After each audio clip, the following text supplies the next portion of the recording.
ਸਿਆਸਤ, ਵਪਾਰ, ਖੇਡਾਂ ਤੇ ਫਿਲਮ ਜਗਤ ਦੇ ਨਾਲ ਦੇਸ਼ ਦੁਨੀਆ ਦੀ ਹਰ ਵੱਡੀ ਖਬਰ ਦੇ ਲਈ ਹੁਣੇ ਡਾਊਨਲੋਡ ਕਰੋ ਦੇਸ਼ ਦੀ number 1 news app Dainik Savera Times. ਨਮਸਕਾਰ, ਦੈਨਿਕ ਸਵੇਰਾ ਟੀਵੀ ਦੇਖ ਰਹੇ ਸਾਡੇ ਸਾਰੇ ਦਰਸ਼ਕਾਂ ਦਾ ਸਵਾਗਤ ਹੈ ਜੀ। ਮੈਂ ਹਾਂ ਪਮਿਲ ਪਾਟਿਆ। ਪੰਜਾਬ ਦੇ ਵਿੱਚ ਕਰੋਨਾ ਦੀ ਸਥਿਤੀ ਲਗਾਤਾਰ ਖਰਾਬ ਹੋ ਰਹੀ ਹੈ। ਪੰਜਾਬ ਦੇ ਵਿੱਚ ਕਰੋਨਾ ਪੋਜ਼ਿਟਿਵ ਕੇਸਾਂ ਦਾ ਆંકੜਾ 402 ਤੇ ਪਹੁੰਚ ਚੁੱਕਿਆ ਹੈ। ਹਾਲਾਂਕਿ ਸਰਕਾਰ ਇਹ ਦਾਅਵਾ ਕਰ ਰਹੀ ਹੈ ਕਿ ਉਹਨਾਂ ਵੱਲੋਂ ਕੋਸ਼ਿਸ਼ਾਂ ਲਗਾਤਾਰ ਕੀਤੀਆਂ ਜਾ ਰਹੀਆਂ ਨੇ। ਪੰਜਾਬ ਦੇ ਕਈ ਜ਼ਿਲ੍ਹੇ ਐਸੇ ਨੇ ਜਿਨ੍ਹਾਂ ਦੇ ਵਿੱਚ ਮਰੀਜ਼ ਠੀਕ ਵੀ ਹੋਏ ਨੇ, ਪਰ ਬਹੁਤ ਸਾਰਾ ਜਿਹੜੇ ਜ਼ਿਲ੍ਹੇ ਜਿਨ੍ਹਾਂ ਦੇ ਵਿੱਚ ਮਰੀਜ਼ਾਂ ਦੀ ਗਿਣਤੀ ਦੇਰ ਨਾਲ ਆਉਣੀ ਸ਼ੁਰੂ ਹੋਈ ਸੀ ਉਹ ਹੌਟਸਪੌਟ ਬਣ ਚੁੱਕੇ ਨੇ, ਜਲੰਧਰ, ਪਟਿਆਲਾ, ਮੋਹਾਲੀ।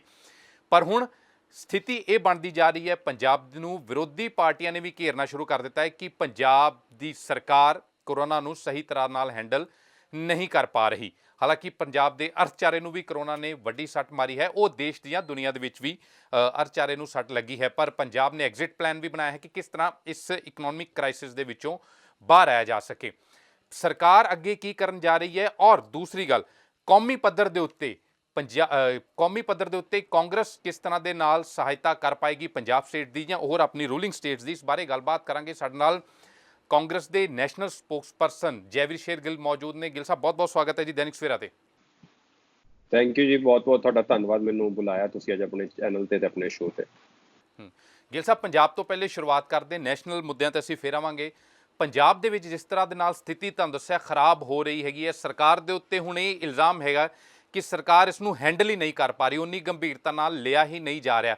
ਜਲੰਧਰ ਤੋਂ ਤੁਸੀਂ ਖੁਦ ਵੀ ਜਲੰਧਰ ਤੋਂ ਤਾਲੁਕ ਰੱਖਦੇ ਹੋ, ਜਲੰਧਰ ਦੇ ਵਿੱਚ ਸਭ ਤੋਂ ਵੱਧ ਕੇਸ ਇਸ ਸਮੇਂ ਹੈਗੇ ਨੇ, 90 ਪੋਜ਼ਿਟਿਵ ਕੇਸ ਹੋ ਚੁੱਕੇ ਨੇ ਜਲੰਧਰ ਦੇ ਵਿੱਚ, ਮੇਜਰ ਹੌਟਸਪੌਟ ਬਣ ਗਿਆ। ਤੁਸੀਂ ਇਸ ਤਰ੍ਹਾਂ ਨੂੰ ਕੀ ਦੇਖ ਰਹੇ ਹੋ? ਹੁਣ ਟੋਟਲੀ ਮਿਸ ਹੈਂਡਲਿੰਗ ਮੰਨੀ ਜਾ ਰਹੀ ਹੈ ਇਸ ਦੀ। ਦੇਖੋ, ਸਭ ਤੋਂ ਪਹਿਲਾਂ ਤਾਂ ਇੱਕ ਕੌਮੀ ਬੁਲਾਰਾ ਹੋਣ ਬਤੌਰ ਮੈਂ ਦੈਨਿਕ ਸਵੇਰਾ ਨੂੰ ਵਧਾਈ ਵੀ ਦੇਣਾ ਚਾਹੁੰਦਾ, ਕਿਉਂਕਿ ਮੈਂ ਪੂਰੇ ਨੈਸ਼ਨਲ ਮੀਡੀਆ ਨਾਲ ਗੱਲ ਕਰਦਾ। ਮੈਂ ਲੋਕਡਾਊਨ ਜਲੰਧਰ ਵੀ ਸੀ ਕਿ ਜਿਸ ਤਰ੍ਹਾਂ ਤੁਸੀਂ ਇੱਕ ਜ਼ਿੰਮੇਦਾਰ ਪੱਤਰਕਾਰਿਤਾ ਦਾ, ਜਾਗਰੂਕ ਪੱਤਰਕਾਰਿਤਾ ਦਾ ਕਿਰਦਾਰ ਨਿਭਾਇਆ ਹੈ। ਤੁਹਾਨੂੰ ਬਹੁਤ ਬਹੁਤ ਮੁਬਾਰਕਾਂ। ਬਿਨਾਂ ਸਨਸਨੀ ਦੇ, ਬਿਨਾਂ ਕਿਸੇ ਮਸਾਲੇ ਦੇ ਤੁਸੀਂ ਖਬਰਾਂ ਪਹੁੰਚਾਦੇ ਰਹੇ ਹੋ। ਦੂਜੀ ਤਰ੍ਹਾਂ ਜਿੱਦਾਂ ਤੁਸੀਂ ਆਪ ਸ਼ੁਰੂਆਤ ਦੇ ਆਪਣੇ ਸ਼ੋਅ 'ਚ ਕਿਹਾ ਕਿ ਜਲੰਧਰ ਵੀ ਹੌਟਸਪੌਟ ਹੋ ਗਿਆ ਹੈ, ਤੁਹਾਡੇ ਹੀ ਚੈਨਲ ਰਾਹੀਂ ਮੈਨੂੰ ਪਤਾ ਲੱਗਿਆ 90 ਤੋਂ ਜ਼ਿਆਦਾ ਕੇਸਿਸ ਹੁਣ ਜਲੰਧਰ 'ਚ ਰਿਪੋਰਟ ਹੋ ਗਏ। ਹਿੰਦੀ ਦੀ ਕਹਾਵਤ ਹੈ, ਪਾँव हौले से रख कश्ती से उतरने वाले जिंदगी अक्सर किनारों से खिसका करती है। चाहे लॉकडाउन च ढिल आ जाए, चाहे दुकानां खुल जान, चाहे, पर जलंधर वासियों ਨੂੰ ਵਸਨੀਕੀਆਂ ਨੂੰ ਬਹੁਤ ਹੀ ਜ਼ਿੰਮੇਦਾਰੀ ਨਾਲ ਇਸ ਫੈਲਦੀ ਅੱਗ ਨੂੰ ਕੰਟਰੋਲ ਕਰਨਾ ਚਾਹੀਦਾ ਤੇ ਬਚਣਾ ਚਾਹੀਦਾ। ਹੁਣ ਦੂਜੀ ਗੱਲ, ਤੁਸੀਂ ਜਿਹੜਾ ਸਿੱਧਾ ਸਵਾਲ ਪੁੱਛਿਆ ਮਿਸਮੈਨੇਜਮੈਂਟ ਦੀ, ਦੇਖੋ ਇਹ ਵਕਤ ਰਾਜਨੀਤੀ ਦਾ ਨਹੀਂ, ਮੈਂ ਕੌਮੀ ਬੁਲਾਰਾ। ਇੱਕ ਅੱਛੀ ਸਰਕਾਰ, ਜ਼ਿੰਮੇਦਾਰ ਸਰਕਾਰ ਉਹ ਹੁੰਦੀ ਹੈ ਜਿਹੜੀ ਬਿਮਾਰੀ ਦੀ ਗੰਭੀਰਤਾ ਨੂੰ ਸਮਝੇ, ਉਸ ਗੰਭੀਰਤਾ ਨੂੰ ਸਮਝ ਕੇ ਦਵਾਈ ਦੇਵੇ, ਉਸ ਗੰਭੀਰਤਾ ਨੂੰ ਸਮਝ ਕੇ ਮਰਮ ਪੱਟੀ ਲਾਵੇ। ਅੱਜ ਪੰਜਾਬ ਤੇ ਕੋਈ ਉਂਗਲ ਚੱਕ ਨਹੀਂ ਸਕਦਾ ਕਿ ਜੋ ਸਰਕਾਰ ਤੋਂ ਬਣ ਪਾ ਰਿਹਾ ਉਹਨੇ ਨਹੀਂ ਕੀਤਾ। ਅਗਰ ਇਹ ਕੋਈ ਦੌੜ ਨਹੀਂ, ਕੋਈ ਮੁਕਾਬਲਾ ਨਹੀਂ। ਅਗਰ ਮੈਂ ਵੀ ਛੋਟੀ ਰਾਜਨੀਤੀ ਕਰਨ ਲੱਗ ਪਾਂ ਤਾਂ ਗੁਜਰਾਤ ਸਭ ਤੋਂ ਬੀਜੇਪੀ ਦਾ ਰੂਲਡ ਮਾੜਾ ਸਟੇਟ ਹੈ, ਸਭ ਤੋਂ ਵੱਧੇ ਪਰਸੈਂਟੇਜ ਦੀ ਕੇਸ ਉੱਥੇ ਹੈ। ਮੱਧ ਪ੍ਰਦੇਸ਼ 'ਚ ਪਿਛਲੇ 4 ਦਿਨਾਂ ਤੱਕ ਹੈਲਥ ਮਿਨਿਸਟਰ ਹੀ ਨਹੀਂ ਸੀਗਾ। ਠੀਕ ਹੈ, ਦਿੱਲੀ ਨੈਸ਼ਨਲ ਲੈਵਲ ਤੇ ਅਸੀਂ ਪੂਰੇ ਇੰਟਰਨੈਸ਼ਨਲ ਲੈਵਲ ਤੇ ਸਾਡੇ ਕੋਲ ਸਿਰਫ 84,000 ਮਰੀਜ਼ਾਂ ਪਿੱਛੇ ਇੱਕ ਕੁਆਰੰਟਾਈਨ ਬੈੱਡ ਹੈਗਾ, 36,000 ਮਰੀਜ਼ਾਂ ਪਿੱਛੇ ਇੱਕ ਆਈਸੋਲੇਸ਼ਨ ਬੈੱਡ ਹੈ। ਵੈਂਟੀਲੇਟਰ ਦੀ ਅੱਜ ਵੀ ਕਮੀ ਹੈ। ਪਰ ਇਹ ਹੁਣ ਮੋਢੇ ਨਾਲ ਮੋਢਾ ਲਾ ਕੇ ਇਸ ਲੜਾਈ ਨੂੰ ਲੜਨ ਦੀ ਲੋੜ ਹੈ। ਪੰਜਾਬ ਦੀ ਹਲੇ ਬਹੁਤ ਲੰਬਾ ਸਫ਼ਰ ਤੈਅ ਕਰਨਾ ਹੈ। ਮੈਂ ਦੇਖੋ ਆਪ ਆંકੜੇ ਰੱਖਦਾ ਆਪਣੀ ਸਰਕਾਰ ਨੇ ਵੀਰੇ, ਸਿਰਫ ਪੰਜਾਬ 'ਚ 438 ਵੈਂਟੀਲੇਟਰ ਹੈ, 3 ਕਰੋੜ ਦੀ ਆਬਾਦੀ ਹੈ, ਪ੍ਰਾਈਵੇਟ ਹਸਪਤਾਲ ਤੇ ਸਰਕਾਰਾਂ ਨੂੰ ਮਿਲਾ ਕੇ। ਟੈਸਟ ਕਿੱਟ ਸਿਰਫ 3 ਸੈਂਟਰ ਦਾ ਜਿੱਥੇ ਟੈਸਟਿੰਗ ਚੱਲ ਰਹੀ ਹੈ। ਪਰ ਇਹ ਇਕੱਲੇ ਪੰਜਾਬ ਦੀ ਸਮੱਸਿਆ ਨਹੀਂ, ਇਕੱਲੇ ਪੰਜਾਬ ਦੀ ਸਮੱਸਿਆ ਨਹੀਂ ਹੈ। ਮੇਰੇ ਖਿਆਲ ਇੱਕ ਕੁਦਰਤ ਦਾ ਇਸ਼ਾਰਾ ਹੈ ਕਿ ਚਾਹੇ ਪੰਜਾਬ ਹੋਵੇ, ਹਰਿਆਣਾ ਹੋਵੇ, ਹਿਮਾਚਲ ਹੋਵੇ, ਕੋਈ ਵੀ ਸੂਬਾ ਹੋਵੇ, ਹੁਣ ਆਉਣ ਵਾਲੇ ਸਮੇਂ ਸਾਨੂੰ ਹੈਲਥ ਇਨਫਰਾਸਟ੍ਰਕਚਰ ਤੋਂ ਵਾਧੂ ਜਾ ਕੇ ਇਨਵੈਸਟਮੈਂਟ ਕਰਨੀ ਪੈਣੀ ਹੈ, ਤਾਂ ਕਿ ਇੱਦਾਂ ਦੀ ਬਿਮਾਰੀਆਂ ਨਾਲ ਅਸੀਂ ਅੱਖਾਂ 'ਚ ਅੱਖਾਂ ਪਾ ਪੂਰੀ ਜੋਸ਼ੋ ਫਿਰੋਸ਼ ਨਾਲ ਲੜ ਸਕੀਏ। ਪਰ ਗਿੱਲ ਸਾਹਿਬ, ਤੁਸੀਂ ਕਹਿ ਰਹੇ ਹੋ ਕਿ ਸਰਕਾਰ ਕਰ ਰਹੀ ਹੈ। ਪੰਜਾਬ ਠੀਕ ਹੈ, ਤੁਸੀਂ ਕਹਿ ਸਕਦੇ ਹੋ ਕਿ ਪੰਜਾਬ ਦੇ ਵਿੱਚ ਵੀ ਕ੍ਰਾਈਸਿਸ ਹੈਗਾ ਜਾਂ ਦੂਸਰੀ ਸਟੇਟਸ ਦੇ ਵਿੱਚ ਵੀ ਹੈਗਾ। ਤੁਸੀਂ ਗੁਜਰਾਤ ਨਾਲ ਕੰਪੇਅਰ ਕਰ ਰਹੇ ਹੋ, ਤੁਸੀਂ ਹੋਰ ਸਟੇਟ ਨਾਲ ਕੰਪੇਅਰ ਕਰ ਰਹੇ ਹੋ, ਪਰ ਪੰਜਾਬ ਦੇ ਵਿੱਚ ਕ੍ਰਾਈਸਿਸ ਬਹੁਤ ਹੋਰ ਕਿਸਮ ਦਾ ਹੈਗਾ। ਤੁਸੀਂ ਇਹ ਕਿਹਾ ਕਿ ਟੈਸਟ ਕਿਟਸ ਕਿੰਨੀਆਂ ਹੈਗੀਆਂ ਨੇ, ਸਾਡਾ ਵੈਂਟੀਲੇਟਰਸ ਕਿੰਨੇ ਨੇ, ਪਰ ਪ੍ਰੋਬਲਮ ਇਹ ਵੀ ਹੈਗੀ ਹੈ, ਜਿਹੜਾ ਸਰਕਾਰ ਨੇ ਖੁਦ ਐਗਜ਼ਿਟ ਪਲਾਨ ਬਣਾਇਆ ਉਸ ਚੀਜ਼ ਦੇ ਵਿੱਚ ਇਹ ਦਾਅਵਾ ਕੀਤਾ ਗਿਆ ਹੈਗਾ ਕਿ ਪੰਜਾਬ ਦੇ ਵਿੱਚ 1 ਮਿਲੀਅਨ ਪਿੱਛੇ 4 ਟੈਸਟ ਵੀ ਹੋਏ ਨੇ। ਇਹ ਵੀ ਬੜੀ ਖਤਰਨਾਕ ਸਿਚੁਏਸ਼ਨ ਹੈਗੀ ਹੈ। ਜਲੰਧਰ ਦੇ ਵਿੱਚ ਮੈਂ ਰੈਫਰੈਂਸ ਦਿੱਤਾ ਸੀਗਾ, ਜਲੰਧਰ ਦੇ ਵਿੱਚ ਪੇਸ਼ੈਂਟ ਨੂੰ 2 ਪੇਸ਼ੈਂਟਸ ਘਰ ਭੇਜ ਦਿੱਤੇ ਜਾਂਦੇ ਆ ਸਿਵਲ ਹਸਪੀਟਲ ਵੱਲੋਂ ਕਿ ਤੁਸੀਂ ਠੀਕ ਹੈ, ਬਾਅਦ ਵਿੱਚ ਰਾਤ ਨੂੰ ਵਾਪਸ ਬੁਲਾ ਲਏ ਜਾਂਦੇ ਆ ਕਿ ਨਹੀਂ ਤੁਹਾਨੂੰ ਕਰੋਨਾ ਪੋਜ਼ਿਟਿਵ ਹੈਗਾ।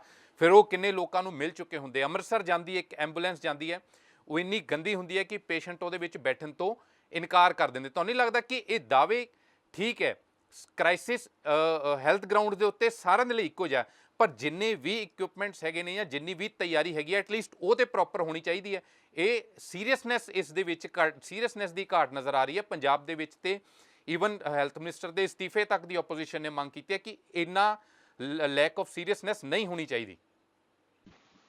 ਦੇਖੋ, ਪਹਿਲਾਂ ਗੱਲ ਕਿਉਂਕਿ ਪੋਲਿਟਿਕਸ ਦੀ ਤੁਸੀਂ ਚੱਕੀ ਹੈ ਕਿ ਵਿਪਕਸ਼ੀ ਦਲ ਨੇ ਅਸਤੀਫੇ ਦੀ ਮੰਗ ਕੀਤੀ ਹੈ। ਪੰਜਾਬੀ ਜਾਂ ਹਿੰਦੀ 'ਚ ਕਿਹਾ ਜਾਂਦਾ ਇੱਕ ਉਂਗਲ ਕਿਸੇ ਪਾਸੇ ਕਰੋ ਤਾਂ 4 ਉਂਗਲਾਂ ਤੁਹਾਡੇ ਆਪਣੇ ਪਾਸੇ ਹੁੰਦੀਆਂ। ਪਹਿਲੀ ਗੱਲ ਅਸਤੀਫੇ ਦੀ ਗੱਲ ਹੋਣੀ ਚਾਹੀਦੀ ਹੈ। ਤੇ ਚਲੋ ਹੁਣ ਨੈਸ਼ਨਲ ਆંકੜੇ ਕੀ ਅਗਰ ਅਕਾਲੀ ਦਲ ਬਾਦਲ ਸਾਹਿਬ ਕੇਂਦਰ ਦੀ ਸਰਕਾਰ ਨੇ ਪੰਜਾਬ ਨੂੰ ਸਿਰਫ 71 ਕਰੋੜ ਰੁਪਇਆ ਦਿੱਤਾ ਹੈ। ਇਹਨੂੰ ਤਾਂ ਮੈਂ ਊਂਠ ਕੇ ਮੂੰਹ ਮੇ ਜੀਰਾ ਵੀ ਨਹੀਂ ਕਹਿ ਸਕਦਾ, ਜੀਰਾ ਵੀ ਬਹੁਤ ਵੱਡਾ ਲੱਗਦਾ ਇਹਦੇ ਸਾਹਮਣੇ। ਦੂਜੀ ਗੱਲ, ਤੁਸੀਂ ਅਸਤੀਫੇ ਦੀ ਗੱਲ ਕੀਤੀ ਹੈ, ਤੁਹਾਨੂੰ ਅੱਜ ਇਹ ਪਤਾ ਤੁਸੀਂ ਮਿਲੀਅਨ ਦਾ ਅੰਕੜਾ ਤੁਹਾਡਾ ਤੁਸੀਂ ਬਹੁਤ ਅਵੇਅਰ ਹੋ। ਹਿੰਦੁਸਤਾਨ 'ਚ ਪੂਰੇ 10 ਲੱਖ ਪਿੱਛੇ 150 ਟੈਸਟ ਹੋ ਰਹੇ ਆ। 10 ਲੱਖ ਪਿੱਛੇ 150 ਟੈਸਟ। ਤੀਜੀ ਗੱਲ, ਅਗਰ ਤੁਸੀਂ ਇਸਤੀਫੇ ਦੀ ਗੱਲ ਕਰਨੀ ਹੈ, 22 ਫਰਵਰੀ ਮੇਰੇ ਸਾਹਮਣੇ ਲਿਸਟ ਪਈ ਹੈ, WHO ਨੇ ਕਹਿਤਾ ਸੀ ਮੁਲਕੋ ਦੇਸ਼ੋ ਟੈਸਟ ਕਿੱਟਾਂ ਮੰਗਾ ਲਓ, ਵੈਂਟੀਲੇਟਰ ਮੰਗਾ ਲਓ, PPE ਕਿੱਟ ਮੰਗਾ ਲਓ, ਕੇਂਦਰ ਸਰਕਾਰ ਨੂੰ ਲਿਖ ਕੇ ਭੇਜਿਆ। 22 ਫਰਵਰੀ ਦੀ ਚਿੱਠੀ ਨੂੰ ਨਜ਼ਰਅੰਦਾਜ਼ ਕਰਦੇ ਹੋਏ 22 ਮਾਰਚ ਨੂੰ ਪਹਿਲੀ ਵਾਰ ਇੰਡੀਆ ਦੇ ਮੈਨੂਫੈਕਚਰਰਾਂ ਨੂੰ ਕਿਹਾ ਕਿੱਟ ਬਣਾ ਲਓ, ਵੈਂਟੀਲੇਟਰ ਲਿਆਓ। ਠੀਕ ਹੈ, ਤੇ ਜਿਹੜੀ ਅਣਗਹਿਲੀਆਂ ਹੋਈਆਂ, ਅਗਰ ਹਿੰਮਤ ਹੈਗੀ ਹੈ, ਜੈਵੀਰ ਸ਼ੇਰਗਿਲ ਰਾਸ਼ਟਰੀ ਬੁਲਾਰਾ 'ਚ ਹਿੰਮਤ ਹੈਗੀ ਹੈ ਇਹ ਕਹਿਣ ਦੀ ਕਿ ਹਰ ਸਟੇਟ ਨੂੰ ਇਹ ਸੰਕੇਤ ਹੈ, ਇਹ ਇਸ਼ਾਰਾ ਹੈ ਕਿ ਜਿਹੜੇ ਖਰਚੇ ਹੈ ਉਹ ਹੈਲਥ ਪਾਸੇ ਕਰੋ, ਇਨਵੈਸਟਮੈਂਟਾਂ ਹੈਲਥ ਪਾਸੇ ਕਰੋ। ਇਹ ਸੰਦੇਸ਼ ਹੈ ਕਿ ਅਕਾਲੀ ਦਲ ਕੀ ਆਮ ਆਦਮੀ ਪਾਰਟੀ ਇਹ ਸਾਹਸ ਰੱਖਦੀ ਹੈ ਕਹਿਣ ਦਾ ਕਿ ਕਿਤੇ ਕੇਂਦਰ ਸਰਕਾਰ ਤੋਂ ਬਹੁਤ ਵੱਡੀ ਚੂਕ ਹੋ ਗਈ। ਅੱਜ ਅਗਰ ਇੰਨਾ ਹੀ ਦਿਲ ਧੜਕਦਾ ਪੰਜਾਬ ਲਈ ਵਿਪਕਸ਼ੀ ਦਲ ਦਾ ਤੇ ਲਿਖਣ ਪ੍ਰਧਾਨ ਮੰਤਰੀ ਨੂੰ ਚਿੱਠੀ ਕਿ ਕਿੱਥੇ ਸਾਡਾ 4000 ਕਰੋੜ ਰੁਪਇਆ GST ਦਾ, ਦਿੰਦੇ ਕਿਉਂ ਨਹੀਂ? ਇੰਨਾ ਦਿਲ ਧੜਕਦਾ ਹੈ ਤੇ ਸਾਡੇ ਕਿਸਾਨ ਦੀ ਜਿਹੜਾ 135 ਲੱਖ ਮੈਟ੍ਰਿਕ ਟਨ ਪੰਜਾਬ ਸਰਕਾਰ ਨੇ ਚੁੱਕੀ ਹੈ ਫਸਲ, ਇਹ ਕੇਂਦਰ ਸਰਕਾਰ ਨੇ ਤਾਂ ਉਸ ਸਕੀਮ 'ਚ ਵੀ ਕਟੌਤੀ ਕਰਤੀ। ਤਦੀ ਤਾਂ ਮੈਂ ਕਿਹਾ ਕਿ ਦੇਖੋ ਕਥਨੀ ਔਰ ਕਰਨੀ में ਅੰਤਰ ਜਿਹੜਾ ਕਿਹਾ ਜਾਂਦਾ ਹੈ। ਅੱਜ ਪੰਜਾਬ ਨੇ ਜਿੰਨੇ ਸਾਡੇ ਕੋਲ ਕਹਿੰਦੇ ਇੱਕ ਅਸਲੀ ਸੱਚਾ ਯੋਧਾ, ਸੱਚਾ ਸਿਪਾਹੀ, ਚੰਗਾ ਜਰਨੈਲ ਉਹ ਹੁੰਦਾ ਜੋ 2 ਕਦਮ ਪਿੱਛੇ ਨਹੀਂ ਲੈਂਦਾ, ਜਿੰਨੇ ਉਹਦੇ ਕੋਲ ਤੀਰ ਕਮਾਨ ਬਾਣ ਬੰਦੂਕਾਂ ਹੁੰਦੀਆਂ ਸਭ ਚਲਾਉਂਦਾ। ਅੱਜ ਤਾਂ ਬਿਲਕੁਲ ਤੁਸੀਂ ਕੇਂਦਰ ਸਰਕਾਰ ਨੇ ਇੱਕ ਤਾਂ ਮਦਦ ਨਹੀਂ ਕਰਨੀ ਤੇ ਦੂਜੇ ਪਾਸੇ ਆਰੋਪ। ਇਹ ਤਾਂ ਉਹ ਹੋ ਗਿਆ ਉਲਟਾ ਚੋਰ ਕੋਤਵਾਲ ਕੋ ਡਾਂਟੇ। ਪੰਜਾਬ ਨੂੰ ਮੈਂ ਜਿੱਦਾਂ ਸ਼ੁਰੂਆਤ ਕਿਹਾ ਹੈ, ਬਾਕੀ ਸਟੇਟਾਂ ਦੇ ਮੁਤਾਬਿਕ ਜਿੰਨੇ 90,000 NRIs ਨੂੰ ਟਰੈਕ ਕੀਤਾ, ਉਹਨਾਂ ਨੂੰ ਘਰ ਘਰ ਜਾ ਕੇ ਉਹਨਾਂ ਦੀ ਟੈਸਟਿੰਗ ਹੋਈ। ਪੰਜਾਬ ਨੇ ਇੱਕ ਅੱਛਾ ਉਦਾਹਰਣ ਸੈੱਟ ਕੀਤਾ ਹੈ। ਅਸੀਂ ਘਰਾਂ ਘਰਾਂ ਜਾ ਕੇ ਟੈਸਟਿੰਗ ਕੀਤੀ ਹੈ। ਅਸੀਂ ਹੱਥੇ ਹੱਥ ਧਰੇ ਨਹੀਂ ਬੈਠੇ, ਅਸੀਂ ਗੁਜਰਾਤ ਮੱਧ ਪ੍ਰਦੇਸ਼ ਨਹੀਂ ਬਣੇ। ਅਸੀਂ ਕੀ ਕਹਿੰਦੇ, ਇੰਗਲਿਸ਼ ਦੀ ਕਹਾਵਤ ਹੈ ਹੋਲਡਿੰਗ ਦਾ ਹੌਰਨ ਬਾय ਬੁੱਲ ਬਾय ਥੌਰਨ। ਕੀ ਕਹਿੰਦੇ ਕਿ ਬਿਲਕੁਲ ਉਹਨਾਂ ਬੁੱਲ ਬਾय ਦਾ ਹੌਰਨ, ਬਿਲਕੁਲ ਉਹਨਾਂ ਨੂੰ ਏਦਾਂ ਅੱਖ ਚ ਅੱਖ ਪਾ ਕੇ ਲੜਾਈ ਕੀਤੀ। ਹਾਂ, ਕਮੀਆਂ ਹੈਗੀਆਂ, ਪੂਰੇ ਹੈਲਥ ਢਾਂਚੇ 'ਚ ਕਮੀਆਂ ਹੈਗੀਆਂ, ਇਕੱਲੇ ਪੰਜਾਬ ਨਹੀਂ ਪੂਰੇ ਇੰਡੀਆ 'ਚ ਹੈਗੀਆਂ। ਹਿੰਦੁਸਤਾਨ ਕੇਵਲ ਆਪਣੇ ਹੈਲਥ ਢਾਂਚੇ 'ਚ 1% ਆਪਣੀ GDP ਦਾ ਇਨਵੈਸਟਮੈਂਟ ਕਰਦਾ, ਕੇਵਲ 1%। ਬਾਕੀ ਮੁਲਕ 5 ਤੋਂ 6% ਜ਼ਿਆਦਾ। ਤੇ ਮੈਂ ਪੰਜਾਬ ਸਰਕਾਰ ਨੂੰ ਵੀ ਕੇਂਦਰ ਸਰਕਾਰ ਨੂੰ ਵੀ ਹੱਥ ਜੋੜ ਕੇ ਬੇਨਤੀ ਵੀ ਕਰੂੰਗਾ, ਗੁਜ਼ਾਰਿਸ਼ ਕਰੂੰਗਾ, ਅਗਲੇ ਬਜਟ 'ਚ ਹੈਲਥ ਨੂੰ ਸਭ ਤੋਂ ਜ਼ਿਆਦਾ ਜਿਹੜਾ ਹਿੱਸਾ ਹੈ ਪੈਸੇ ਦਾ ਉਹ ਉਹਨਾਂ ਨੂੰ ਦਿੱਤਾ ਜਾਏ। ਦਿੱਤਾ ਜਾਏ। ਇਸ ਤੋਂ ਇਲਾਵਾ ਗਿੱਲ ਸਾਹਿਬ ਇੱਕ ਹੋਰ ਚੀਜ਼ ਹੈਗੀ ਹੈ ਕਿ ਸੈਂਟਰ ਨੂੰ ਬੜੇ ਲੈਟਰ ਲਿਖੇ CM ਨੇ ਵੀ ਕਿ ਸਾਨੂੰ kind of bail out package ਦਿੱਤਾ ਜਾਵੇ, ਸਾਡੀ ਕਿਸਾਨੀ ਦੇ ਲਈ ਮੁਆਵਜ਼ਾ ਦਿੱਤਾ ਜਾਵੇ, ਕਿਸਾਨਾਂ ਨੂੰ ਮੁਆਵਜ਼ਾ ਦੇਣ ਦੇ ਲਈ ਵੀ ਲੈਟਰ ਲਿਖੀ ਸੀ, ਪਰ ਕੇਂਦਰ ਵੱਲੋਂ ਕਿਸੇ ਤਰ੍ਹਾਂ ਦਾ ਕੋਈ ਰਿਸਪੌਂਸ ਆ ਨਹੀਂ ਰਿਹਾ। ਕਰੀਬਨ 15 ਦਿਨ ਹੋ ਗਏ ਇਸ ਤਰ੍ਹਾਂ ਦੀ ਚਿੱਠੀਆਂ ਲਿਖਦਿਆਂ। ਅਕਾਲੀ ਦਲ ਜ਼ਰੂਰ ਇਹਨਾਂ ਚੀਜ਼ਾਂ ਨੂੰ ਲੈ ਕੇ ਬੈਕਫੁੱਟ ਤੇ ਆਇਆ ਕਿਉਂਕਿ ਸੁਖਬੀਰ ਸਿੰਘ ਬਾਦਲ ਹੋਣਾ ਨੇ ਵੀ ਡਿਮਾਂਡ ਕੀਤੀ ਸੀ ਕਿ ਕਿਸਾਨਾਂ ਨੂੰ ਬੋਨਸ ਦਿਓ, ਪਰ ਕਈ ਦਿਨਾਂ ਤੱਕ ਕੋਈ ਕੰਨ ਤੇ ਜੂੰ ਨਹੀਂ ਧਰੀ। 60% ਦੇ ਕਰੀਬ ਪੰਜਾਬ ਦੇ ਵਿੱਚੋਂ ਫਸਲ ਦੀ ਖਰੀਦ ਹੋ ਚੁੱਕੀ ਹੈਗੀ ਹੈ। ਤੁਹਾਨੂੰ ਲੱਗਦਾ ਕਿ ਇਸ ਦੇ ਵਿੱਚ ਜਿਹੜੀ ਸੈਂਟਰਲ ਲੀਡਰਸ਼ਿਪ ਹੈਗੀ ਹੈ ਉਹਨੂੰ ਵੀ ਕਿਤੇ ਹੁਣ ਦਖਲ ਦੇਣ ਦੀ ਲੋੜ ਹੈਗੀ ਹੈ ਕਿ ਉੱਥੋਂ ਵੀ ਐਟਲੀਸਟ ਪੰਜਾਬ ਦੇ ਹੱਕ ਦੇ ਵਿੱਚ ਕਿਸੇ ਤਰ੍ਹਾਂ ਦੇ ਨਾਲ ਮਿਲ ਕੇ ਜਾਂ ਪ੍ਰੈਸ਼ਰ ਬਣਾਉਣ ਦੀ ਕੋਸ਼ਿਸ਼ ਕੀਤੀ ਜਾਏ, ਕਿਉਂਕਿ ਬਹੁਤ ਸਾਰੇ ਲੀਡਰ ਤੇ ਜਿਹੜੇ ਉਹ ਪੰਜਾਬ ਤੋਂ ਬੈਕਗਰਾਊਂਡ ਦੇ ਹੈਗੇ ਵੀ ਨਹੀਂ। ਇੱਕ ਪਿਕਚਰ ਆਈ ਸੀ ਲਗਾਨ, ਉਹ ਵਾਸਤਵਿਕਤਾ ਤੇ ਬਣੀ ਸੀ ਕਿ ਕਿੱਦਾਂ ਗੋਰਿਆਂ ਦੀ ਸਰਕਾਰ ਚਾਹੇ ਮੀਂਹ ਆਏ, ਚਾਹੇ ਫਲੱਡ ਆਏ, ਚਾਹੇ ਸੁੱਕਾ ਪੈ ਜਾਏ, ਗੋਰੇ ਕਿਸਾਨਾਂ ਤੋਂ ਲਗਾਨ ਲੈਣ ਨੂੰ ਕਦੀ ਮਾਫੀ ਨਹੀਂ ਦਿੰਦੇ ਸੀ। ਕੇਂਦਰ ਦੀ ਸਰਕਾਰ, ਭਾਜਪਾ ਦੀ ਸਰਕਾਰ ਔਰ ਗੋਰੇ ਅੰਗਰੇਜ਼ਾਂ ਦੀ ਸਰਕਾਰ ਬਣੀ ਹੋਈ ਹੈ। ਮੈਂ ਤੁਹਾਨੂੰ ਕੁਝ ਉਦਾਹਰਨ ਦਿੰਦਾ। ਤੁਸੀਂ ਕਿਹਾ ਕਿ ਜੂਨ ਨਹੀਂ ਰਹਿੰਦੀ, ਮੈਂ ਤਾਂ ਕਹਿੰਦਾ ਹੈ ਕਿ ਬਿਲਕੁਲ ਹੀ ਇੱਕ ਅਮਾਨਵੀय ਸਰਕਾਰ ਹੈ, ਅਸੰਵੇਦਨਸ਼ੀਲ ਸਰਕਾਰ ਹੈ। ਉਹਦੇ 3-4 ਕਾਰਨ ਹੈ। ਮੈਂ ਤੱਥ ਨਾਲ ਗੱਲ ਕਰਦਾ, ਹਮੇਸ਼ਾ ਫੈਕਟਸ ਦੇ ਆਧਾਰ ਤੇ। ਇਹ ਸਮਾਂ ਆਮ ਆਦਮੀ ਦੀ ਜੇਬ ਭਰਨ ਦਾ ਸੀ, ਜੇਬ ਲੁੱਟਣ ਦਾ ਨਹੀਂ ਸੀ। ਇਹ ਸਮਾਂ ਆਮ ਆਦਮੀ ਦੇ ਜ਼ਖਮਾਂ ਤੇ ਮਰਮ ਲਗਾਉਣ ਦਾ ਸੀ, ਜ਼ਖਮਾਂ ਤੇ ਲੂਣ ਛਿੜਕਣ ਦਾ ਨਹੀਂ ਸੀ। ਤੁਸੀਂ ਦੈਨਿਕ ਸਵੇਰਾ ਇੱਕ ਬਹੁਤ ਜ਼ਿੰਮੇਦਾਰ ਚੈਨਲ ਹੈ, ਤੁਹਾਡੇ ਚੈਨਲ ਤੇ ਵੀ ਇਹ ਖਬਰਾਂ ਮੈਂ ਪੜ੍ਹੀਆਂ। 12 ਮਾਰਚ ਤੋਂ ਲੈ ਕੇ ਅੱਜ ਤਰੀਕ ਹੋ ਗਈ 30 ਅਪ੍ਰੈਲ, ਸਿਰਫ ਆਮ ਆਦਮੀ ਨੂੰ ਕੀ ਕਹਿੰਦੇ, ਲੋਕਡਾਊਨ ਚ ਆਮਦਨੀ ਡਾਊਨ, ਵਪਾਰ ਡਾਊਨ, ਨੌਕਰੀ ਡਾਊਨ ਵਾਇਰਸ ਨੂੰ ਉਹਨਾਂ ਨੇ ਵਾਧਾ ਦਿੱਤਾ ਹੈ। ਪਹਿਲੀ ਗੱਲ, 6 ਲੱਖ ਕਰੋੜ ਰੁਪਈਆ ਅੱਜ ਲੋਨ ਮਾਫ ਹੋ ਗਿਆ ਹੈ ਮੇਹੁਲ ਚੌਕਸੀ ਤੇ ਵਿਜੇ ਮਾਲਿਆ ਵਰਗਾ। 6 ਲੱਖ ਕਰੋੜ ਰੁਪਈਆ ਇਹ ਆંકੜਾ ਹੈ। EMI ਜਿਹੜਾ ਆਮ ਆਦਮੀ ਹੈ ਤੇ ਮਜ਼ਦੂਰ ਆ, ਉਹਦੀ EMI ਮਾਫ ਕਰਨੀ ਹੋਏ, ਖਰਚਾ ਸਿਰਫ 70,000 ਕਰੋੜ ਰੁਪਇਆ। ਮੇਰਾ ਸਿੱਧਾ ਪ੍ਰਸ਼ਨ ਹੈ, ਅਗਰ ਅਮੀਰਾਂ ਦੇ ਜਿਨ੍ਹਾਂ ਦੇ ਲੋਨ ਵੀ ਨਹੀਂ ਚੁਕਾਉਂਦੇ ਉਹਨਾਂ ਦਾ ਲੋਨ ਮਾਫ ਹੋ ਸਕਦਾ, ਤਾਂ ਆਮ ਆਦਮੀ ਦੀ EMI ਦਾ ਕਰਜ਼ਾ ਲੋਨ ਕਿਉਂ ਨਹੀਂ ਮਾਫ ਹੋ ਸਕਦਾ? ਪਹਿਲਾ। ਦੂਸਰਾ, ਤੁਸੀਂ ਪੈਟਰੋਲ ਡੀਜ਼ਲ ਅੱਜ ਪੂਰੇ ਅੰਤਰਰਾਸ਼ਟਰੀ ਸਤਰ ਤੇ 20 ਲੱਖ ਕਰੋੜ ਰੁਪਇਆ ਕਮਾ ਲਿਆ। ਪੈਟਰੋਲ ਡੀਜ਼ਲ $20 ਆ ਗਿਆ ਹੈ, ਆਮ ਆਦਮੀ ਨੂੰ ਜਿੱਤਾ ਜ਼ੀਰੋ। ਤੇ ਇਹ ਮਾਲਾ ਮਾਲ ਸਰਕਾਰ ਤੇ ਜਨਤਾ ਠੰਠਣ ਗੋਪਾਲ। ਤੀਜਾ, 44 ਕਰੋੜ ਰੁਪਏ ਡਿਪੋਜ਼ਿਟਰ ਹੈ SBI ਚ, 44 ਕਰੋੜ। ਸ਼ਾਇਦ ਤੁਹਾਡਾ ਵੀ ਖਾਤਾ ਹੋਵੇ, ਕਈਆਂ ਦਾ ਖਾਤਾ ਹੈ। ਤੁਹਾਡੇ ਸੇਵਿੰਗ ਇੰਟਰਸਟ ਰੇਟ ਘਟਾਤੇ। ਚੌਥਾ, EMI ਨੂੰ ਕਹਤਾ ਮੋਰਿਟ EMI ਬਾਅਦ ਚ ਦੇ ਦਿਓ। ਬਾਅਦ ਚ ਕਿਹੜਾ ਸਰਕਾਰ ਨੇ ਆ ਕੇ ਦੇਣੀ ਹੈ? EMI ਤੇ ਜਿਹੜਾ ਮੇਰਾ ਇੰਟਰਸਟ ਲੱਗਦਾ ਉਹਦੀ ਮਾਫੀ ਕਿਉਂ ਨਹੀਂ ਕੀਤੀ ਗਈ? ਨੌਕਰੀਆਂ ਦੀ ਗੱਲ ਹੈ, ਰੋਜ਼ ਆ ਕੇ ਕਹਿ ਦਿੰਦੇ ਜਲੰਧਰ ਬਹੁਤ ਵੱਡੀ ਇੰਡਸਟਰੀ ਹੈ ਕਿ ਜੀ ਆਪਣੇ ਮੁਲਾਜ਼ਮਾਂ ਨੂੰ ਪੈਸੇ ਦਿਓ, ਪੈਸੇ ਦਿਓ, ਪੈਸੇ ਦਿਓ। ਕਿਉਂ ਨਹੀਂ ਕੇਂਦਰੀ ਸਰਕਾਰ, ਜਿਹੜੀ ਇੰਡਸਟਰੀ ਚੱਲਣੀ ਨਹੀਂ, ਉਹ ਪੈਸੇ ਕਿੱਥੋਂ ਦੋਗੀ? 7500 ਰੁਪਇਆ ਹਰ ਜਨਧਨ ਖਾਤੇ 'ਚ ਕਿਉਂ ਨਹੀਂ ਪਾ ਰਹੀ? ਕਿੱਥੇ ਗਿਆ $1 ਬਿਲੀਅਨ ਜਿਹੜਾ ਵਰਲਡ ਬੈਂਕ ਤੋਂ ਆਇਆ ਸੀ? ਪੈਸਾ ਜਿਹੜਾ PM ਕੇਅਰ ਫੰਡ 'ਚ ਆ ਰਿਹਾ, ਉਹ ਕਿੱਥੇ ਜਾ ਰਿਹਾ? ਉਹਦੀ ਆਡਿਟ ਹੋਣੀ ਨਹੀਂ। ਤੀਜਾ, ਜਿਹੜਾ 20 ਲੱਖ ਕਰੋੜ ਰੁਪਇਆ ਪੈਟਰੋਲ ਡੀਜ਼ਲ ਦਾ ਕਮਾਇਆ, ਉਹ ਕਿੱਥੇ ਗਿਆ? ਜਿਹੜਾ ਸਾਡੀ ਜੇਬਾਂ 'ਚ ਹੱਥ ਪਾ ਕੇ 70,000 ਕਰੋੜ ਰੁਪਇਆ ਪਿਛਲੇ 1 ਮਹੀਨੇ 'ਚ ਕਰਜ਼ੇ ਮਾਫ ਹੋਏ ਆ ਵੱਡੇ ਵੱਡੇ ਇੰਡਸਟਰੀਲਿਸਟਾਂ ਦੇ, ਉਹ ਸਾਡੀ EMI ਕਿਉਂ ਨਹੀਂ ਮਾਫ ਹੋਈ? ਸਾਡੇ ਕਿਸਾਨ ਦੀ ਪੈਟਰੋਲ ਡੀਜ਼ਲ ਕਿਉਂ ਨਹੀਂ ਘਟਾਏ? ਤੇ ਗੱਲ ਤਾਂ ਜਿੱਥੇ ਪੰਜਾਬੀ ਕਹਿੰਦੇ ਜਿੱਥੇ ਚਾਹ ਉੱਥੇ ਰਾਹ। ਇਹ ਦਿਨ ਦਿਹਾੜੇ ਉਹ ਕਹਿੰਦੇ ਡਾਇਨ ਵੀ 7 ਘਰ ਛੱਡ ਦਿੰਦੀ ਹੈ। ਕੇਂਦਰ ਸਰਕਾਰ ਨੇ ਇੱਕ ਨਾਜ਼ੁਕ ਸਮੇਂ 'ਚ ਵੀ ਲੋਕਾਂ ਨੂੰ ਅੱਤ ਚੱਕੀ ਹੋਈ ਹੈ। ਲੋਕਾਂ ਦੀ ਮਦਦ ਕਰਨ ਤੋਂ ਇਲਾਵਾ ਲੋਕਾਂ ਨੂੰ ਲੁੱਟਣ ਦਾ ਕੰਮ ਕੀਤਾ ਹੈ। ਤੇ ਮੈਂ ਤਾਂ ਕਹੂੰਗਾ ਅਕਾਲੀ ਦਲ ਨੂੰ ਵੀ ਕਿ ਕਾਂਗਰਸ ਪਾਰਟੀ ਨਾਲ ਖੜੇ, ਮੋਢੇ ਨਾਲ ਮੋਢਾ ਲਾ ਕੇ ਖੜੇ ਹੋਣ, ਕਿਉਂਕਿ ਹੁਣ ਇਸ ਟਾਈਮ ਉਹਨਾਂ ਨੇ ਕੇਂਦਰ ਸਰਕਾਰ ਨੂੰ ਪ੍ਰਸ਼ਨ ਨਹੀਂ ਪੁੱਛੇ ਤੇ ਉਹਨਾਂ ਨੂੰ ਪੰਜਾਬ ਦਾ ਇਤਿਹਾਸ ਕਦੀ ਮਾਫ ਨਹੀਂ ਕਰੂਗਾ। ਪਰ ਜਿਸ ਤਰ੍ਹਾਂ ਦੇ ਨਾਲ ਤੁਸੀਂ ਦੱਸ ਰਹੇ ਹੋ, ਕਿ ਤੁਸੀਂ ਕਹਿ ਰਹੇ ਹੋ ਕਿਉਂਕਿ ਜਦੋਂ ਪੰਜਾਬ ਦੇ ਵਿੱਚ ਅਕਾਲੀ BJP ਦੀ ਸਰਕਾਰ ਹੁੰਦੀ ਸੀ ਔਰ ਸੈਂਟਰ ਦੇ ਵਿੱਚ UPA ਦੀ ਸਰਕਾਰ ਸੀਗੀ, ਅਸੀਂ ਉਸ ਟਾਈਮ ਇੱਥੋਂ ਕਵਰ ਕਰਦੇ ਰਹੇ, ਉਸ ਟਾਈਮ ਉਹਨਾਂ ਦੀਆਂ ਸ਼ਿਕਾਇਤਾਂ ਇਸ ਤਰ੍ਹਾਂ ਦੀਆਂ ਹੁੰਦੀਆਂ ਸੀਗੀ ਕਿ ਦੂਸਰੀਆਂ ਸਟੇਟਸ ਨੂੰ, ਜਿਹੜੀਆਂ ਨੇਬਰਿੰਗ ਸਟੇਟਸ ਹੈਗੀਆਂ ਨੇ, ਉਹਨਾਂ ਨੂੰ ਮਦਦ ਕੀਤੀ ਜਾ ਰਹੀ, ਉਹਨਾਂ ਦੇ ਆਰਥਿਕ ਪੈਕੇਜ ਦਿੱਤੇ ਜਾ ਰਹੇ ਆ। ਇਹ ਪੱਕਾ ਇੱਕ ਜੁਮਲਾ ਹੁੰਦਾ ਸੀ ਪੰਜਾਬ ਦੇ ਵਿੱਚ ਕਿ ਪੰਜਾਬ ਦੇ ਨਾਲ UPA ਮਤਰਈ ਮਾਂ ਵਾਲਾ ਸਲੂਕ ਕਰਦੀ ਹੈ। ਹੁਣ ਲੱਗਦਾ ਕਿ ਇਹ ਰਿਵਰਸ ਇੰਜੀਨੀਅਰਿੰਗ ਹੋ ਗਈ, ਉਸੇ ਤਰ੍ਹਾਂ ਦੀ ਗੱਲਾਂ ਤੁਸੀਂ ਕਰਨ ਲੱਗ ਗਏ ਹੋ ਜਦੋਂ ਪੰਜਾਬ ਦੇ ਵਿੱਚ ਕਾਂਗਰਸ ਦੀ ਸਰਕਾਰ ਆ ਗਈ ਤੇ ਸੈਂਟਰ ਦੇ ਵਿੱਚ ਅਕਾਲੀ BJP ਆ ਗਈ। ਪਹਿਲਾਂ ਤਾਂ ਗੱਲ ਕਹਿੰਦੇ ਕਿ ਸत्य तथ्य पे टिका होता है और झूठ के पांव नहीं होते। ਕਿ ਜਿਹੜਾ ਸੱਚ ਹੈ ਉਹ ਜਿਹੜੇ ਤੱਥ ਹੈ ਉਹ ਤੇ ਖੜਾ ਹੁੰਦਾ ਤੇ ਝੂਠ ਦੇ ਪੈਰ ਨਹੀਂ ਹੁੰਦੇ। ਪਹਿਲੀ ਗੱਲ, ਜੋ ਆਰੋਪ ਲਗਾ ਰਿਹਾ ਉਹ ਆંકੜੇ ਦੱਸੇ ਕਿ ਕਦੀ, ਚਲੋ GST ਦਾ ਬਾਅਦ ਚ 4000 ਕਰੋੜ ਰੁਪਏ ਕਦੋਂ ਰੁਕਿਆ ਗਿਆ।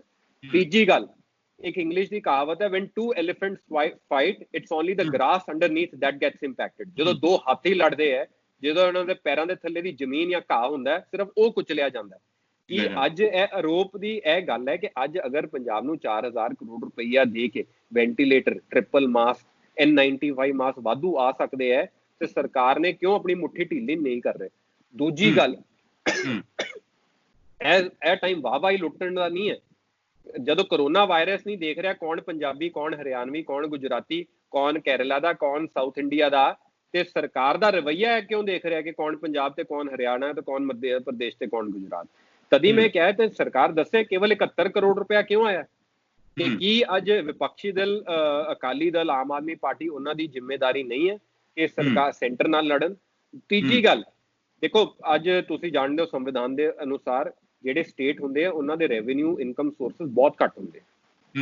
ਚਾਹੇ ਡੀਜ਼ਲ ਪੈਟਰੋਲ ਤੋਂ ਕਮਾਈ ਆਉਂਦੀ ਹੋਵੇ, ਚਾਹੇ ਕਿਤੇ ਹੋਰ ਤੋਂ ਕਮਾਈ ਆਉਂਦੀ ਹੋ। ਅੱਜ ਨੇਸ਼ਨ ਵਾਈਡ ਲੋਕਡਾਊਨ ਹੈਗਾ, ਫਿਰ ਤਾਂ ਕੇਂਦਰ ਸਰਕਾਰ ਨੂੰ ਚਾਹੀਦਾ ਸਟੇਟਾਂ ਨੂੰ ਜ਼ਿਆਦਾ ਤੋਂ ਜ਼ਿਆਦਾ ਪਾਵਰ ਦੇਣ, ਕੀ ਖੋਲ ਸਕਦੇ ਕੀ ਨਹੀਂ ਖੋਲ ਸਕਦੇ। ਜਦੋਂ ਟੀਵੀ ਤੇ ਤਾੜੀਆਂ ਮਰਵਾਣੀਆਂ, ਦੀਏ ਬਾਲਨੇ ਹੈ, ਉਦੋਂ ਮੋਦੀ, ਤੇ ਜਦੋਂ ਦੇਸ਼ 'ਚ ਟੈਸਟ ਕਿੱਟਾਂ ਘੱਟ ਆਣੀਆਂ, ਜਦੋਂ ਪੀਪੀ ਕਿੱਟਾਂ ਘੱਟ ਆਣੀਆਂ, ਉਦੋਂ ਕਾਂਗਰਸ ਹਾਏ। ਇਹ ਦੋ ਗੜੀ ਨੀਤੀ ਨਹੀਂ ਚੱਲਦੀ। ਪਰ ਪੰਜਾਬ ਦੇ ਵਿੱਚ ਤੇ ਗਿੱਲ ਸਾਹਿਬ, ਪੰਜਾਬ ਦੇ ਵਿੱਚ ਤੇ ਇਹ ਵੀ ਹੋਣ ਲੱਗ ਗਿਆ, ਕਹਿੰਦੇ ਵੀ ਕਾਂਗਰਸ ਨੇ ਵੀ ਮੋਦੀ ਵਾਲਾ ਫਾਰਮੂਲਾ ਅਡਾਪਟ ਕਰ ਲਿਆ। ਜਦੋਂ ਲੋਕ ਕਹਿ ਰਹੇ ਨੇ ਕਿ ਸਾਨੂੰ ਇਲਾਜ ਪ੍ਰੋਪਰ ਨਹੀਂ ਮਿਲ ਰਿਹਾ, ਪੀਪੀ ਕਿਟਸ ਨਹੀਂ ਮਿਲ ਰਹੀਆਂ, ਤੇ ਕਾਂਗਰਸ ਦੇ ਲੀਡਰ ਕਹਿੰਦੇ ਆ ਤੁਸੀਂ ਜੈ ਘੋਸ਼ ਦੇ ਨਾਅਰੇ ਲਾਓ ਜਾਂ ਛੱਤਾਂ ਦੇ ਉੱਤੇ ਤਿਰੰਗੇ ਲਾ ਲਓ। ਇਸ ਤਰ੍ਹਾਂ ਦਾ ਕ੍ਰਿਟਿਸਿਜ਼ਮ ਪੰਜਾਬ 'ਚ ਵੀ ਹੋ ਰਿਹਾ। ਮੇਰਾ ਸਵਾਲ ਇੱਕ ਹੋਰ ਸੀਗਾ ਕਿ ਜਿਹੜੀ ਤੁਸੀਂ ਕਹਿ ਰਹੇ ਹੋ ਕਿ ਗੰਭੀਰਤਾ ਨਹੀਂ ਹੈਗੀ, ਉਸ ਤਰ੍ਹਾਂ ਦੇ ਐਲੀਗੇਸ਼ਨ ਮੈਂ ਤੁਹਾਨੂੰ ਪੰਜਾਬ ਤੇ ਹੀ ਵਾਪਸ ਲੈ ਕੇ ਆਉਣਾ ਚਾਹੁੰਦਾ। ਇੱਥੇ ਵੀ ਹੈਗੇ ਹਜੂਰ ਸਾਹਿਬ ਤੋਂ ਜਦੋਂ ਸੰਗਤ ਆਉਂਦੀ ਹੈ ਪੰਜਾਬ ਦੇ ਵਿੱਚ, ਉਹ ਸੰਗਤ ਆ ਕੇ ਪਹੁੰਚ ਜਾਂਦੀ ਹੈ ਇੱਥੇ 23 ਤਰੀਕ ਨੂੰ, 24 ਤਰੀਕ ਨੂੰ ਉਹ ਅੰਮ੍ਰਿਤਸਰ ਚਲੇ ਜਾਂਦੇ ਨੇ ਲੋਕ, ਆਪਦੇ ਘਰਾਂ 'ਚ ਪਿੰਡਾਂ ਨੂੰ ਚਲੇ ਜਾਂਦੇ ਨੇ, ਔਰ 24 ਘੰਟੇ ਬਾਅਦ ਇਹ ਸਰਕਾਰ ਇਹ ਕਹਿੰਦੀ ਹੈ ਕਿ ਉਹਨਾਂ ਦੀ ਟੈਸਟਿੰਗ ਕਰਵਾ ਲਓ। ਟੈਸਟਿੰਗ ਕਰਵਾਉਂਦੇ ਨੇ ਤੇ ਬਹੁਤ ਸਾਰੇ ਲੋਕ ਪੋਜ਼ਿਟਿਵ ਆ ਜਾਂਦੇ ਨੇ। ਤੁਹਾਨੂੰ ਨਹੀਂ ਲੱਗਦਾ ਕਿ ਸਰਕਾਰ ਦੀ ਵੀ ਇਸ ਮਸਲੇ ਦੇ ਉੱਤੇ ਬੜੀ ਵੱਡੀ ਅਣਗਹਿਲੀ ਹੋ ਗਈ, ਬਹੁਤ ਵੱਡੇ ਹਾਈ ਰਿਸਕ ਲੈ ਲਿਆ ਉਹਨਾਂ ਨੇ, ਵੱਡੀ ਗਲਤੀ ਕਰ ਲਿੱਤੀ, ਇਹ ਜਾਣਦਿਆਂ ਸਮਝਦਿਆਂ ਵੀ ਕਿ ਇਹ ਫੈਲਦਾ ਕਿਸ ਤੇਜ਼ੀ ਨਾਲ ਪਿਆ? ਇਸ ਤਰ੍ਹਾਂ ਦੀਆਂ ਅਣਗਹਿਲੀਆਂ ਤੇ ਫਿਰ ਸਟੇਟ 'ਚ ਵੀ ਹੋ ਹੀ ਰਹੀਆਂ ਨਾ। ਪਹਿਲੀ ਗੱਲ ਤੁਸੀਂ ਅਣਗਹਿਲੀ ਦੀ ਕੀਤੀ। ਦੇਖੋ, ਮੈਂ ਕਹਿੰਦਾ ਕਿ ਤੁਹਾਡੇ ਮੇਰੇ ਪਰਿਵਾਰ ਦਾ ਕੋਈ ਮੈਂਬਰ ਕਿਤੇ ਫਸਿਆ ਹੋਵੇ ਕਿ ਮੈਂ ਉਹਨੂੰ ਉਹਦੇ ਹਾਲ ਤੇ ਛੱਡ ਦਾਂ? ਮੈਂ ਕਹਾਂ ਚੱਲ ਤੂੰ ਹੁਣ ਭਗਵਾਨ ਭਰੋਸੇ ਉੱਥੇ ਹੀ ਰਹਿ, ਕਿ ਮੈਂ ਨਿਤਿਸ਼ ਕੁਮਾਰ ਬਣ ਜਾ, ਜੋ ਕੋਟਾ ਦੇ ਛੋਟੇ ਬੱਚੇ ਫਸੇ, ਉਹਨਾਂ ਨੂੰ ਕਹੋ ਕਿ ਤੁਹਾਡਾ ਕੁਝ ਨਹੀਂ ਮੈਂ ਕਰ ਸਕਦਾ, ਜਿੱਥੇ ਬੈਠੇ ਹੋ ਬੈਠੇ ਰਹੋ, ਕਰੋਨਾ ਹੁੰਦਾ ਰਹਿਣ ਦਿਓ। ਨਹੀਂ, ਪਰ ਜਦੋਂ ਪੰਜਾਬ ਦੇ ਵਿੱਚ ਆ ਗਏ ਗਿੱਲ ਸਾਹਿਬ, ਜਦੋਂ ਪੰਜਾਬ ਦੇ ਵਿੱਚ ਆ ਗਏ, ਉਹਨਾਂ ਨੂੰ ਜਦੋਂ ਅਸੀਂ ਆਮ ਲੋਕਾਂ ਦੇ ਨਾਲ ਮਿਲਣ ਦਿੰਦੇ ਹਾਂ, ਤੇ ਫਿਰ ਸਾਡੀ ਜ਼ਿੰਮੇਵਾਰੀ ਕਿੱਥੇ ਖੜੀ? ਅਸੀਂ ਬਾਕੀ ਲੋਕਾਂ ਨੂੰ ਵੀ ਤੇ ਖਤਰੇ 'ਚ ਪਾ ਦਿੰਦੇ ਹਾਂ। ਨਹੀਂ, ਬਿਲਕੁਲ। ਦੇਖੋ, ਦੋ ਗੱਲਾਂ ਹੋਈਆਂ ਜਿੱਥੋਂ ਤੱਕ ਮੇਰੀ ਸੂਚੀ ਹੈ। ਜਦੋਂ ਨੰਦੇੜ ਤੋਂ ਬੱਸ ਚੱਲੀ, ਮਹਾਰਾਸ਼ਟਰ ਦੀ ਸਰਕਾਰ ਨੇ ਜਿਹੜੀ ਬੇਸਿਕ ਟੈਸਟਿੰਗ, ਫੀਵਰ ਟੈਸਟਿੰਗ ਜਿਹਨੂੰ ਕਹਿੰਦੇ ਆਪਾਂ, ਥਰਮੋਮੀਟਰ ਨਾਲ, ਉਹ ਟੈਸਟਿੰਗ ਜ਼ਰੂਰ ਹੋਈ। ਦੂਜੀ ਗੱਲ ਕਿ ਐਡਵਾਂਸ ਟੈਸਟਿੰਗ, ਇੱਕ ਇੰਗਲਿਸ਼ ਦੀ ਕਹਾਵਤ ਹੈ, ਬੈਡ ਐਗਜ਼ਾਮਪਲ ਸਰਵ ਐਜ਼ ਗੁੱਡ ਵਾਰਨਿੰਗ ਸਾਈਨਸ। ਕੋਈ ਬੁਰਾ ਉਦਾਹਰਣ ਇੱਕ ਅੱਛਾ ਸੰਕੇਤ ਬਣ ਜਾਂਦਾ ਹੈ ਕਿ ਇਹ ਤੋਂ ਵੀ ਇੱਕ ਟੈਸਟਿੰਗ ਹੋਈ, ਨੰਦੇੜ 'ਚ ਵੀ ਹੋਈ, ਮਹਾਰਾਸ਼ਟਰ 'ਚ ਹੋਈ। ਜਿੱਦਾਂ NRIਆਂ ਤੇ ਤੁਹਾਨੂੰ ਟੈਸਟਿੰਗ ਤੇ ਟਰੈਕਿੰਗ ਕਰਨੀ ਪਈ ਅਸੀਂ ਕਰੀ ਸੀ, ਸਿਮਿਲਰਲੀ ਜਿਹੜੇ ਅਸੀਂ ਬਾਕੀ ਸਟੇਟਾਂ ਤੋਂ ਲੋਕਾਂ ਨੂੰ ਬੁਲਾ ਰਹੇ ਹਾਂ, ਉਹਨਾਂ ਦੀ ਵੀ 14 ਦਿਨ ਕੁਆਰੰਟਾਈਨ ਹੋਣੀ ਚਾਹੀਦੀ ਹੈ।